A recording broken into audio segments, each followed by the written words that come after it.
Allah hamısını salamlayıram. Sizin Ramazan bayramımızdan mübarək olsun. Gələn ayaqlarınız var olsun. Bütün təşkilatçı, iştirakçılarına təşəkkür edirik ki, bizi dəvət edir. Mən də qısa bir danışacağım ziyarət əsasında. İlk ziyarət əsası 3 ildir fəaliyyət göstərir. Bizim məqsədimiz, müəllim də vurulurdu, sırf əmənnasız, ana gözünün yaşını silmək, bacı gözünün yaşını, uşaqlar var, körpələr var, sağlam həyatda adaptasiya olsun, xoşbəxtçiliyi istəyir. Vaxt vardı özüm bir nümunə, 5 illik proqram sayəsindəyəm.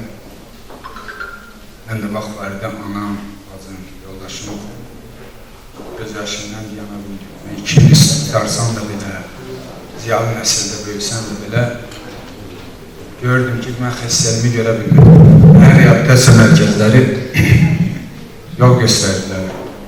Dünkü gündə də mən də o tövsiyələrlə karşınız qədər gənclərə örnək oluruq. Gənclərə belə deyirlər. Öz əmənnasız hər bir şeyi görməyə hazırıq ki, tək onların xoşbəxtçiliyi olsun. Allah dərdləri görəndir. Bizim də əvvəllər mən onu düşündüm. Heç bir şeydə mən anlamırdım. Bu proqram var, 12 addım proqramı doğrudan da insanın mənəviyyatı yüksələn proqram. İlk növbədə dürüstlüyü ödənir. Öz içimizdə dürüstlüksə, qalan şeyə ehtiyacımız yoxdur.